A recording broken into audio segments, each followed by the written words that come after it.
Welcome back. Today we are talking about the 401 bot and specifically the versatility of it. So for anyone who's new, this here is the 401 bot. It's a really high quality robotic arm that's made out of aluminum and 3D printed parts. And currently, as you can see in front of me here, we are building out the ecosystem for it. Right now, much like what we do with 3D printers, where you can go online, download a STL file and print it, we are building out that ecosystem for robotic programs. So for example, a bunch of 3D printers behind me here. Maybe we want to automate them. We can simply go online, download that automation program, and then run it on our very own 401 bot. And what makes this project really, really cool is that you, the makers, can go ahead and create your own tools and your own robot programs. And just like we do right now with 3D print files, you can then upload those and you can share them, you can sell them, you can download them. We'll have this entire cool library of things that the 401 bot will be able to do. Today I want to show you what I call the hopper or the hopper system.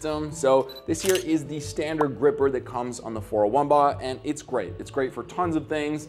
However, if we want to get really fancy, for example, maybe we want the 401 bot to actually come and screw some parts together. That would be pretty hard to do with just this gripper right here. And if we actually went online and tried to find a gripper that has an integrated spindle or drill in it, it would literally be thousands to tens of thousands of dollars. But with some clever design and some basic 3D prints, we can make something like this right here, which has an integrated electric screwdriver, and the face of our standard gripper right here actually has integrated magnets, as well as some sort of locking mechanism there that will hold this on and in place. So that's kind of how it works, and we're gonna go through it and give you some examples in this video and show you the different grippers that we have here. All right, let's talk about how it actually works, and let's do a little demo. So here we have the tool head for the electric screwdriver. What we need is for the robot to actually go right above it, come down and pick up this tool head. And how's it gonna do that? Well, in the face of the standard gripper or our stock gripper are a bunch of magnets as well as some slots that all of the tools can slot into. So I'll show you a close-up of this, but basically the tool head fits on just like that. And once it's in place, we can see that when the gripper closes, it will actually activate the electric screwdriver. So let's go ahead, let me show you the super basic program where the robot's just gonna come over, go down and pick this up, and then sort of simulate screwing in a few things. So let's see that right now.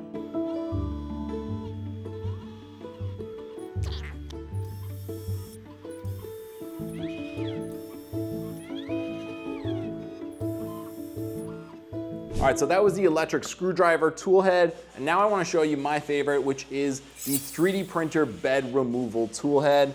And that is right here. It has a really cool 3D printed mechanism in it. So let me show you that now. But first, I have to remove the stock gripper. I had already taken out the lock screws, so don't worry. But here we go. So what's gonna happen is that the robot arm is actually going to come in here, and it's going to match up the holes as well as the magnets. It will come down and it will attach itself to the 3D printer bed removal tool. But you'll notice that at the back, there is this sort of latch right here. And what this does is it allows us to control whether it's picking up or dropping off the tool. So for example, right now, if it lifts, you'll see it does not actually pick up the tool. And that's because that latch is currently up. And what that does is it disengages the magnets. So for example, if the standard gripper is closed when it goes to pick up the tool head, now you'll notice that as it goes down, it actually presses the latch down with it, which disengages the magnets, and now it can actually grab the tool. So some pretty cool, super basic engineering in there, but super, super effective. And now once it has the tool, it can then open the grippers and freely move around. And actually when it goes to pick up the 3D print beds, it does use the grippers to grab the print beds. So we have some sort of dual function going on there.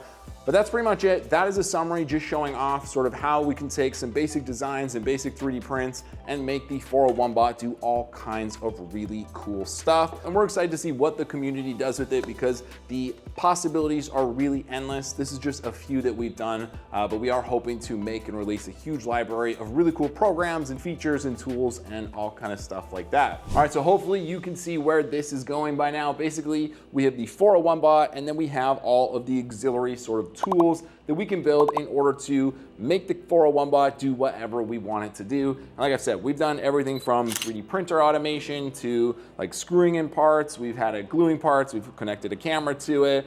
You could have it soldering. You could have it doing pick and pack stuff, boxing up stuff, labeling stuff, whatever you want. Essentially, instead of having a sort of humanoid robot to do these tasks, all you really need is a 401 bot plus some sort of fixture or tool that the 401 bot can interact with. That is sort of the premise. And then we can upload and share them and create a community around all the different tools and programs so that anyone can have their 401 bot doing all of the various things. So there is a 401 bot. I will leave a link in the description to the website and the sign up and where you can find all that kind of information. And then behind me here are the printers. And in the next video, I'm gonna go over the actual automation program that we built for automating a print farm. So that's it for this video. See you guys in the next one.